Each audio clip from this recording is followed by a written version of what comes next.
Hello, Omniverse. I am Joe Bear. I'm Zach. And I'm Diego. And this is Behind the Beard. Or lack thereof.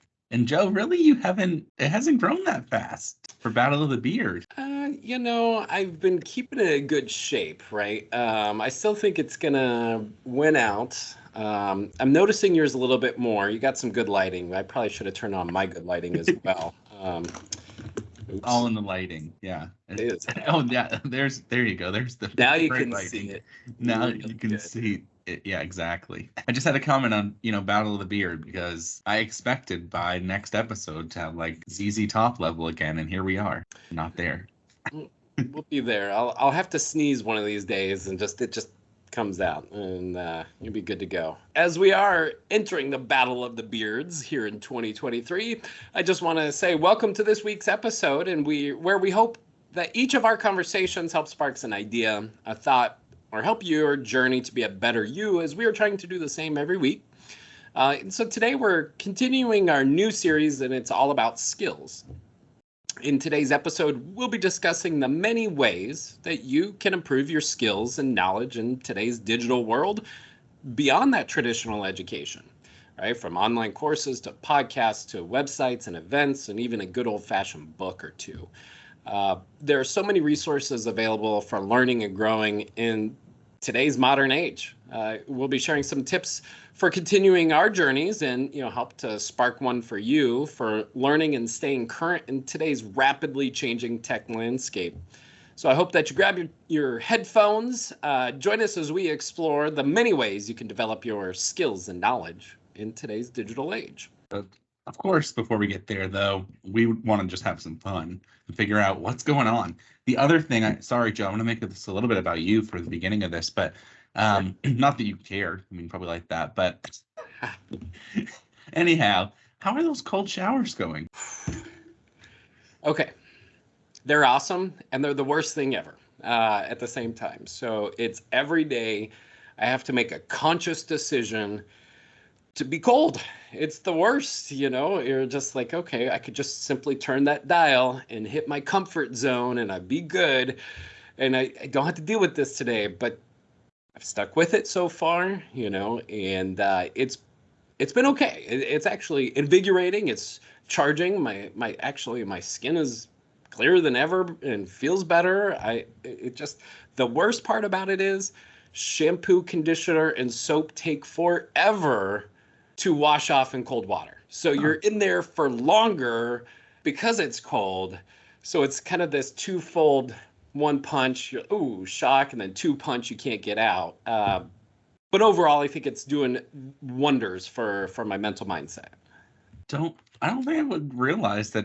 I feel like water is water and it would wash off all soap at the same time. So that's a revelation for me there. Do you do the full turn to cold, or are you like part way? Or I guess it depends on your faucet. Yeah, it's so you turn it there all the way to hot and all the way to cold. I'm just barely turning it on, so there's just enough water pressure in the cold area. So it's not warm, it's not lukewarm, it is full cold. Yeah, I have like mine is more of like a gauge. So like I would have to just throttle it all the way down to the cold. I don't think I'm going to do that, but I'm glad to hear the update. That's good. It's kind of that mental mindset. I know, Diego, you referenced of having to do for a year and a half. You are a monster to be able to get through that. I think weather has a lot to do too, because you're doing this in January. So I don't think it's that good of an idea. And then I had Guatemala City weather, so it wasn't that cold outside. It was kind of like actually nice because it's kind of warm. So when you get the cold shower, it's nice. Yeah, I have thought about that a few times during the journey already. We're recording this on the 4th of January, and I'm like, man, this would have been a good July testimony. But no, let's do it in the coldest time in North Carolina. So it's happening. That's a good idea. But hey, it's all about charging and building that mental toughness, right? And committing. Staying committed. Speaking of committing, we all grow up and where we grow up, and a lot of people don't move around or anything along those lines. But I just read an article that, maybe this isn't possible for everyone, but Japan is now paying up to 1,000,000 yen, which is about 7,600 US dollars for every child to move outside of Tokyo, to move to where, the rural landscape within Japan itself. Would you guys ever move outside of your comfort zone for a little bit of cash? I did it for no cash, so if you pay me for it, I'm in full. Lived like 5 years abroad in different cities and stuff, and moving around, and yeah, nobody paid me for it. So if anybody's willing to give me money for it, sign me up right now. Diego the Mover coming soon. It depends, because there's also the different places where they pay you to move there, right? Like they're trying to, some of them are like a housing incentive. Come here, build a house. Come here, like Vermont. I don't know if it's still active. They had like move to Vermont and be a remote worker. I guess they want, I mean, I don't know why they wouldn't. Remote workers are the best. Wink. Yeah, I don't know. I don't know if I have a set answer. If you're just telling me to move out and not send me to a location and give me some money, okay, I guess that's cool. I don't know. I don't have a definite. I think it's the trade-off, right? As we were talking before, you've got a target within 15 minutes. Well, how about 2 hours, right? You're making a whole day investment to go to your Costco, your Walmart, your Targets, right? It's a big difference and a big change to where some of where they're trying to entice us to move to with these revitalize the small towns. They put in the infrastructure, they put in the internet, the power, and all that good stuff. But you got to give up some of those creature comforts. Yeah, see, I grew up without them because I was from a rural town in Maine where, your graduating classes were like less than 100 people, but mine was less than 70. But anyhow, I didn't even have a Target. Like Target was literally an hour and a half away, and Walmart was 30 minutes like the closest. So no stoplights in my hometown type of deal, like a country song. That was legit my life. But yeah, now that I have all those luxuries right around me, I don't want to give that up. Like I even wanted to be a little bit closer. And I think it depends, on the place and things, because I see it here in Guatemala City.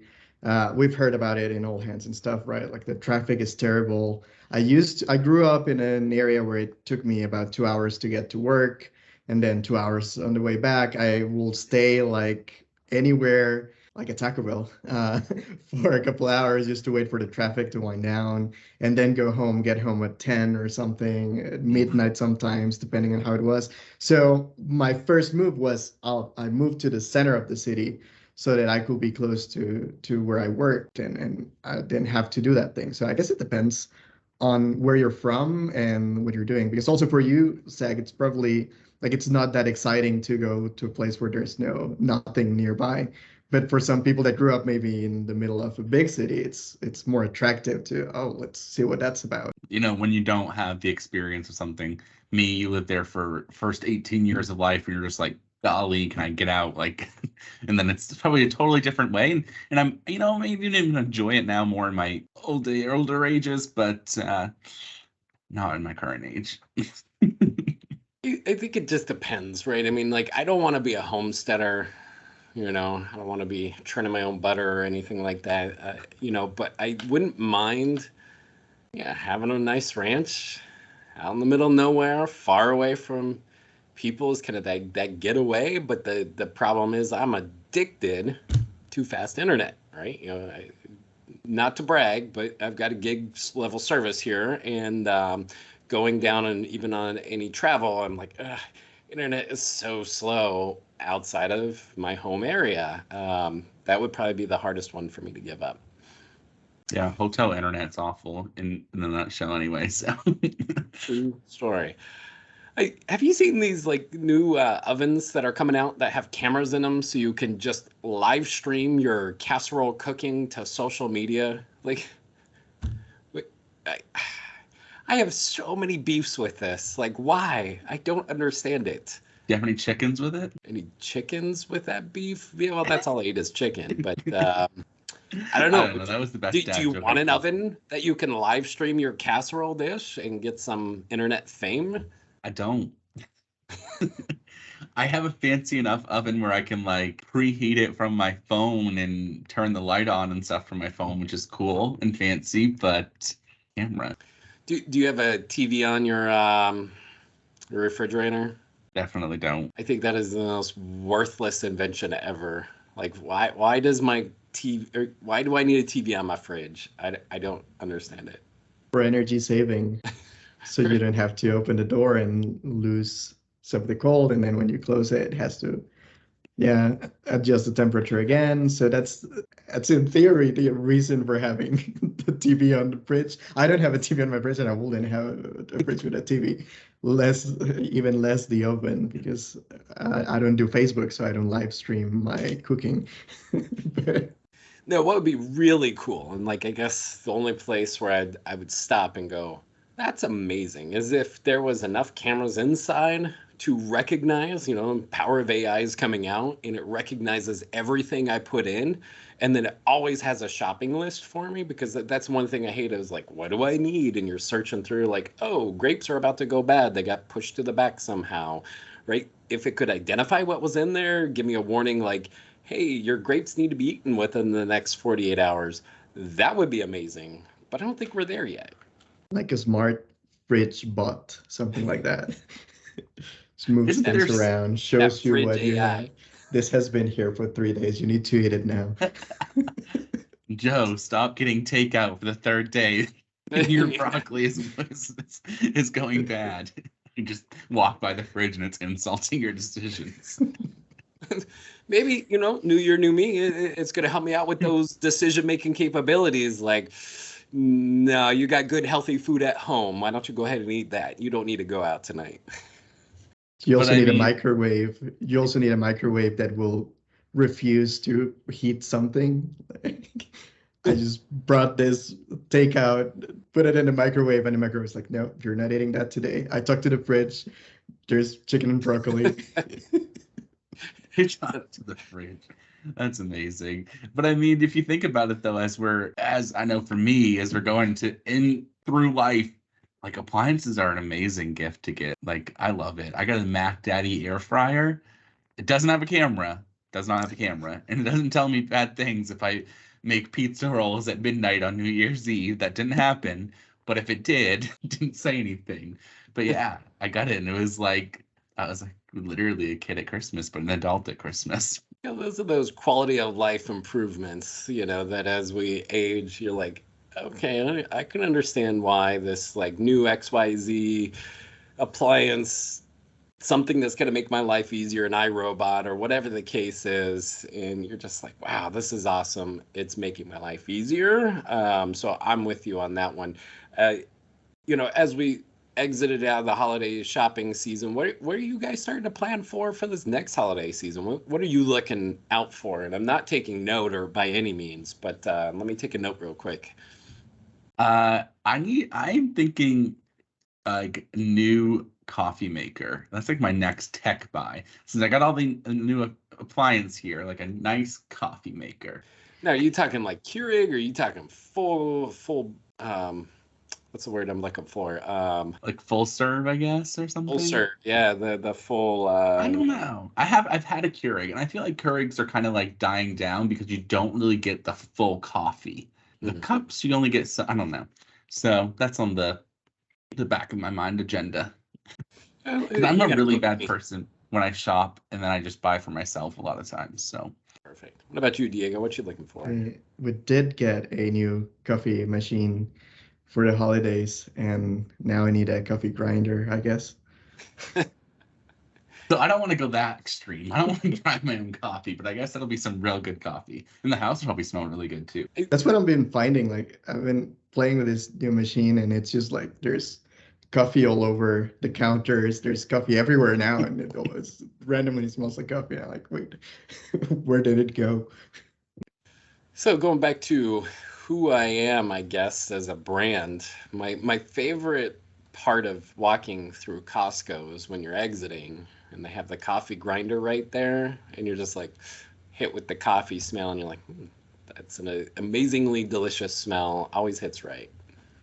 What's so apparently Diego and I are aligned on coffee. What's your go-to 2023 idea that you're thinking of?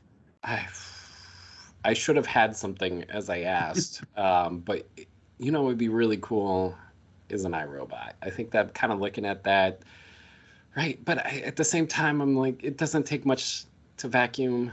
I don't know. It's one of those like, will it really improve my life, or am I going to be frustrated because it's always running into something, always getting clogged? I don't know. I was looking at them though, but I did order an electric kettle. I'm going to start drinking more tea. There you go. And the Keurigs leave coffee grounds in there, and I just need something specific for that. So that's on its way from Amazon. Yeah, Awesome. I've had an iRobot thing, but it was it was probably like 3 or 4 years ago. The little vacuum, I forgot what brand it was. I wasn't crazy about it, but they have definitely developed more and more throughout those years. So Listening to us now, those iRobots going around, they're collecting data, listening. I don't know. Oh, for sure. Everything sure. does. I have one now. It's not an iRobot though, so it's another brand. But yeah, I'm pretty sure it's listening and mapping my house for whenever it needs it. But the only thing I like about it is to just let it run around and just don't have to worry about it. But you do have to every now and then go there and unstuck it from something. Or I hate it when I get the message like device error, cannot return to the base, and it's like right there, like right next to it. It's like, come on, man, 3 inches. Have to push you 3 inches. Well, you can do it. Quote there from a movie. Anyway, this has been a great conversation. We'll continue moving on, but let's dive in here. That's what we're here for, is skill development and learning. We're always going to be lifelong learners here at Omni. That's what separates us from most out there, and just especially from our GBAs all the way on up. We want to continue learning, and so it's, well, how? Sometimes we just need to know how and have some great ideas. We talked about why last week or so, of why this is so important, but now it's, okay, I want to further my education. We don't traditionally, you would go back to a school, take out another student loan and go get another degree and show that there. But now we're in this huge world of knowledge freedom. I think, you can get a full education right from YouTube itself, or even Twitter. There's so much information on there. But really, there's even online courses, which are specifically designed for XYZ subjects. So, I wonder about this. Let me just go there and see what's available. There's Udemy, there's Coursera, edX. And sometimes they're affordable. Sometimes they're even free in comparison. And just if you look at the return on investment for one of those courses itself, it pays huge dividends. Have either of you done a Udemy, Coursera, or edX? I have not. I did some a while ago for learning and stuff, like learning about learning. And yeah, I think it was a nice experience. Yeah, that's great. I enjoy them myself. So it's, something when I want to tackle that I just don't even know where to start from. A lot of times that's where I'm going to go. I know this is a long, in-depth process. I think as I look at it, okay, well, what am I trying to learn? Well, can I go find, a TED Talk podcast or a book about this? Or is this something that I need a little extra hands-on time to expand my skill set out? And that's where I'll go there for one of those options itself. I know they're fun to go through. It's more of that gamification and learning. It's, some traditional courses out there. But the most fascinating ones are taking those from like MIT or Harvard. I've tried a couple of those, and you're like, these are smart people in this classroom, but just to experience it without taking out major student loan debt was an experience all upon itself. And I get to pick up what I can, but not go through the full MIT or Harvard experience, but just to see what the conversations about in one of those classrooms. I feel like you're triggering me every time you say huge student loans. But I mean, for me, I guess, I don't know. I have a master's degree, so I went through 2 levels of education, and I look back on it, and I think my biggest takeaway for both degrees were more so just my communication and how I write were probably my biggest strengths. I don't know that my degree, I have a master's in leadership. I don't know if my degree in leadership helped me a ton to be a leader I am now, but I think it's more so the style that I write in. Like you're having somebody very like articulately look into how you're speaking, how you're like presenting, how you're writing, and I say that that would be my probably biggest win from PTSD. Why I shouldn't say PTSD because it's current SD or whatever we want to call that. I don't know of the amount of student loans that I do have, but yeah, I would totally go. I would reflect in today's age and be like, okay, would I still go down that path? How would I go? Would I still go down and get multiple degrees? Would I still do that? I think that's a great place of this discussion overall. Something we talked about on the last episode was learning is a mindset, and that mindset can adjust to different environments, right? My wife actually is a teacher in university. She teaches design, and I myself, I don't have any degree. I dropped out of school. So we are kind of like completely opposites on that learning mindset kind of thing, right? So she's a lot about more the academic stuff and um, planning semesters and degrees and all of that. And I'm more of on the do-it-yourself kind of side. So every time I hit a roadblock, I'll go and I look for something that I can find to unlock it. So maybe that's a YouTube video, maybe that's a podcast, maybe that's 2 pages in a book. Because what I said on our previous episode, also I probably never read a full book, but um, I think something that's very that's happening a lot today is that micro learning kind of thing, right? So there's this one specific thing that you need to learn today, and then there's going to be another specific thing you need to learn tomorrow. And there are enough resources available today for you to learn in that way, which is, to me, it's kind of awesome because I get to actually work on things, and as I am working on them, get better at it. Because again, learning is a mindset. So if I just keep doing it the same way, I'll never get better at it. But if I keep thinking, I can improve, there's this one thing that maybe I can do it better, maybe I can do it faster. I keep going on it, right? Instead of going to school for 5 years and then coming out of it with maybe outdated methods. Well, Zach's methods are usually outdated.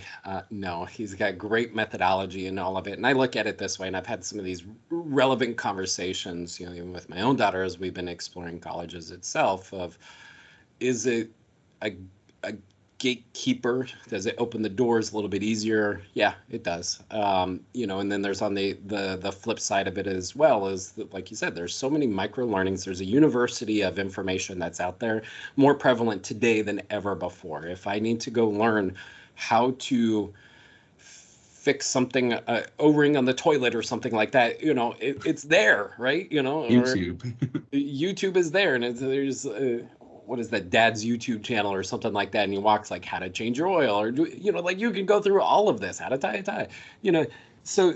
But even on the converse side, the more traditional leadership styles, there's so many things about communication. There's Think Fast, Talk Smart. There's that great podcast there of like how to communicate cleaner and crisper from the Stanford business school. Just try to figure out how to do all of this better and how to glean in there. And then it just opens up the world of, okay, well, I listened to a podcast. Here's the source materials that they're utilizing. Or, okay, I did this TED Talk. And these are years and years and years of knowledge and experience to come down into a 15-minute unpacking. Or they wrote a book. And, okay, so either I could go find a couple of pages like you do, Diego, or I'll push through this really boring book to get through the end to check it off my list. Either way, there's so many great things out there.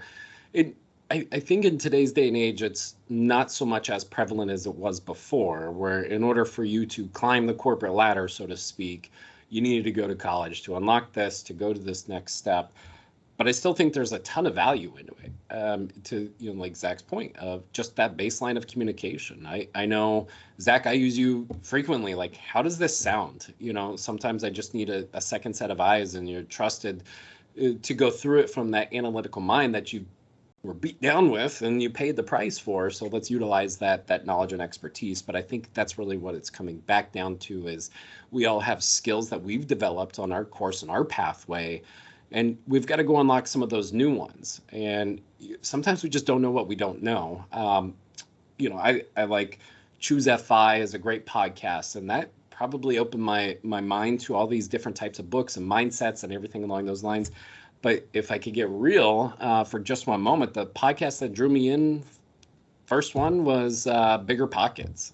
I was curious about real estate, and it's one that I found there, and real estate's just a mindset. And so it's, how do you go do this? How do you conquer every day? How do you conquer every year? And they just started opening up books and other podcasts that just started opening up my mind. So I think that's really where I started, and my like true education began is as soon as I opened my mind to say, yes, there's skills out there that I need to learn. I don't know. What do you guys listen to? What do you read? Where's your go-to for opening up your mind and your skills? I would say now it's in my day-to-day. So kind of talked about it in the last episode, just a little bit of like why I go about this in that sense. But, I started off, like I said, I like formal education. So when I say that I don't know if I'd go back, it's not that I dislike it or anything along those lines. I feel like I got great benefit out of it. I don't like the loan part, but that's neither here nor there. But it gives you a founding blocks for the future. Just going through a schooling or going through any of these things is not guaranteed to give you a position, not guaranteed to give you a promotion, or not guaranteed. It's how you apply it. And that's where I say the day-to-day. So I go into situations, maybe I join a meeting. Like today, I joined a meeting that probably 6 months ago, I would have had no idea how to speak to, or really how to drive home or anything along those lines. I feel like I probably would have just faltered and not gone about in any shape or form. But I listen to others a lot, and that's really how I can listen, whether it's just listening sometimes to myself on repeat and being like, okay, Zach, that was not good. Listening from here, or I listen to Joe, Diego, somebody in the company, and I'm like, that clicked, that made sense. How somebody else phrased something. There's just so much power in verbal communication, written communication, in seeing ways in which somebody's delivering explanation, delivering an answer, delivering a response. That's, for me, it makes sense. If I can apply it to what I'm doing day in, day out, it's great. And then my other for fun thing would just be TikTok. I learned so much, just random hacks, like can move my dishwasher down a ring and now suddenly things fit better. Thanks, TikTok. But those would be kind of my two go-tos. What about you, Diego? Yeah, I'm also into TikTok and YouTube, and I do think I have gotten some better things and hacks for work and stuff out of there. But I like what you said about formal education and how like you learn from people and from listening to people and from watching others. I think we all learn a lot from that, right? And that's also ties to something you said, Joe, before, which is the network that it gives you, right? So that's also another big piece of how we learn and how we're of education in general. It's the people that we meet, what we learn from them, and the doors that opens as well, right? Because I think when I was dropping out, I went to my dad and I said, like, I was 18, and I went to my dad and I was like, I want to drop out. I don't like doing this. So he was a lot like, what he said was, what are you going to do to make up for the things that you're giving up when you're dropping out?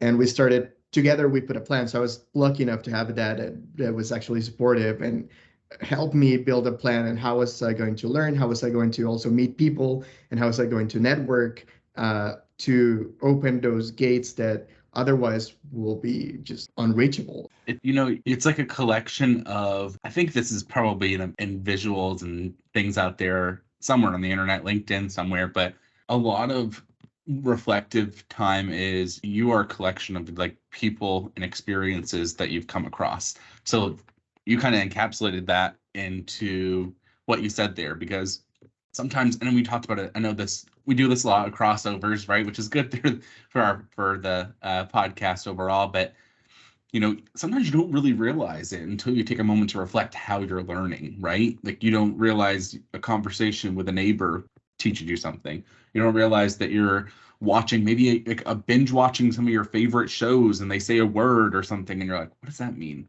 You're reading a book, you're like, and you're learning. Like there's such an emphasis, we talked about it before, on it seeming like you have to sit there and just be bored to tears with learning, and that's not the case. I think just kind of had a comment on that piece when you said that, because it was like a little light bulb learn moment for myself. I like this empowered and learning from others. I look at any gig that I've ever taken. It's never been, here's all your documents, go learn from it and go apply it. It's okay, well, what is being done? Let me learn from somebody else. Almost that tribal passing of knowledge, right? Of course, it's great to have those documented processes behind the scenes, and it's always great to go to like your knowledge base or whatever of, okay, well, here's where it is. But I think a lot of times it doesn't get reinforced until my network helps me out. And specifically there, we kind of look at it from a call center perspective as we go through a certification, we learn these skills, but it's not until I'm out there, I've got a person on the phone, and all of a sudden I'm like, I've just pure panic mode. I know I've learned this, but I haven't learned it. I haven't applied it, and I haven't been there. And then along comes Diego to go, it's okay. Here's what you need to do with that. And it's like, oh, click, there it is. My network just saved me. So a lot of it is, you got to have that refresher. You got to have that baseline of knowledge in there. But that's really where we are trying to get out of that top-down methodology, and trying to explain that to our new GBAs that come in as this network effect that really takes a hold. And this is the power of the growth, getting the experts to help each other instead of, well, this is mine and this is only there. No, I want to learn, and so I can earn, and then really it's just return it back to the network, because then we all win when that really does happen, when you complete that cycle out there.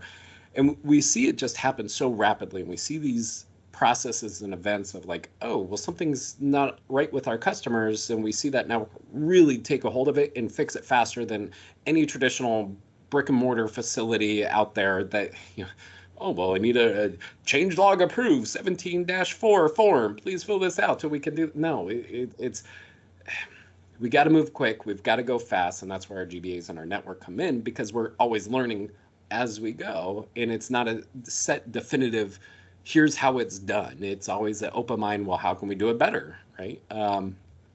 So I love that point from both of you. We can have our traditional schooling. We can have our micro learnings, but really where the emphasis and the application comes in is through the people, through the network. Even in a remote environment, we're very clean and crisp. So I applaud all of you out there that are helping out your network to return it out there. You are just making everything better around you by doing so. It's not always, easy to learn in just simple terms, right? And I think another piece is not every style is going to work for everybody, and that might be obvious to say, but you might be in a class, you might be in a situation, and you're like, to Diego's point, like, gosh, this is not for me. I can't learn like this, or maybe it's the exact curriculum that it's going over or something like that. And there's that responsibility within yourself to either, one, be willing to figure out why it's not working, and two, how can it work? Will it work? And that's a big part of really all of this, is what can you do to, as Joe said, empower your own learning. You can't rely on somebody else to teach you something, right? Like, yes, you had your parents and guardians and whoever there throughout childhood to get you to where you need to be and remind you constantly of, like my daughter, like, we need to put trash in the trash can. Like, you tell them that day in, day out. They still don't. But you don't have that in adulthood so much, right? You might have somebody that comes up into a company standpoint and say, here's, how you did on this evaluation, and walk away, right? Like, it might not always be the case if somebody's going to be guiding you there. And I think that's just a crucial part in all of this, is when you're thinking of how you learn, well, how willing are you to learn, and how willing are you to understand your learning needs? Because once those two things are kind of checked off your list of you feel comfortable on how you can learn and willingness to learn, then, as cheesy as it sounds, like, it's limitless from there. It truly is limitless, and learning from there. I love that you say there's learning styles, and just on the digital learning side, we're trying to create content to overcome that challenge, right? Of audio, visual, gamification, and there's all these different pathways and progress, and there is no perfect plan to make it all happen. We have to pivot, to address the individual at the other end. And then as soon as we get the buy-in of the why, is it I am here and I want to open my mind through there, that's when it truly is limitless. And it's, here at Omni, or if it's outside of work, that's great too. I mean, there's tons of websites and blogs out there that, dedicated teaching new skills and sharing knowledge, right? Code Academy, Khan Academy, Life Hacker. There's network events that happen all the time, either on a micro scale and you're talking to your peer on your account, or if you're talking to somebody else, you're like, oh, that's a great idea, or it's listening to something new, and even some of that skill development that happens, here through the call center, in answering of this from our clients, or we add something new in there. There's so much to be gained and learned from all of this. And I know a lot of times it's like, I get it. Yeah, okay, fine. And let me just click the way through. But if you really listen to what's being pushed through there, you can pick up more than just the content that's trying to be pushed through to you. You can take, okay, well, this is a great methodology of learning. I can see why this would be there. There's always a different layer to keep peeling away from. So I really implore everyone to share with us, how do you learn every day? What are your favorite go-to topics, or areas or blogs? We want to hear them. We want to give you a shout out as well. So please email us at btb@oiteam.com with your favorite ways to learn. We will give you a shout out in the future, and maybe we'll have a follow-up episode of here's how everybody else is learning, and we will expand our network events as well. Does one of you have a quick pick'em? Otherwise, I'm going to throw something out here. Oh my gosh, I didn't prepare for this. I feel like that's the story of my life. I didn't prepare for this. Let me think here. I don't have one off the top of my head, so I'm not going first. Just gonna fill the here. Okay. What's your most irrational fear? Okay. I've always had this in the back of my mind since I was like a child, but something coming out of the toilet. Whether it's like a snake or a spider or something. And you've seen the pictures. Yeah. It's happened. It's scary. I don't think it's happening in North Carolina, but it could. It could. That's a good irrational fear. What about you, Diego? The silliest thing, but like walking in a dark hallway or something and just like thinking something will move or happen. You know what? I think the fear is, if something supernatural ever happens, there's no way back, right? So I've never experienced anything supernatural in my life, but like if right now that something there in the desk moved, there's no going back ever. I think that's my fear. Like, so if you would not enjoy being in my house, because if there's a dark hallway and I know somebody's going to be walking in it, I will do everything in my power to hide somewhere and like just scare the daylights out of them. I'm not supernatural, but I'll pretend to be in that moment. What about you, how about you, Joe? I was trying to Google something to come up with my irrational fear, to be honest. I think my most irrational fear is when I'm out hiking and it's just snakes everywhere, right? I'm just going to fall into a Indiana Jones level train of capacities worth of snakes. They're over North Carolina, but it's not going to work like that. But I'm always on the hunt and looking out like, where's the ball of snakes going to be, I guess. Never has happened, knock on wood, but I think that's my biggest one. Yeah, I can't do snakes. I mean, obviously probably could allude to that with my toilet fear, but anything snakes is a big old no for me. Yeah, I'm right there with you. I've definitely turned back on the hiking trail. I can't identify you. I have no service to identify you. We're going back. Don't care how far it is. We'll end there with some irrational fears to start us off here in 2023. With that, today's been a great day about learning and skill development. And so I think I'll quote Dr. Seuss here. The more that you read, the more things you will know. The more that you learn, the more places you'll go. I hope to see you on this journey as we take it #to the moon. That wasn't the right hashtag. That's okay. Always keep hashtag learning. And man, I've messed up every hashtag today. And with that, we'll just keep on moving forward. Let us know what you're learning about too. Please like and subscribe to our channel for more great content. And if you'd like to reach out to us, we would welcome you to email us at btb@oiteam.com. And join us next week as we talk about winning or learning. And with that, I am Joe Bear, and for my co-hosts, Zach and Diego, this is Behind the Beard. Hashtag Omniverse to the moon. Finally got one right. Like I'm the little Giving kid. like a 2003 history teacher, but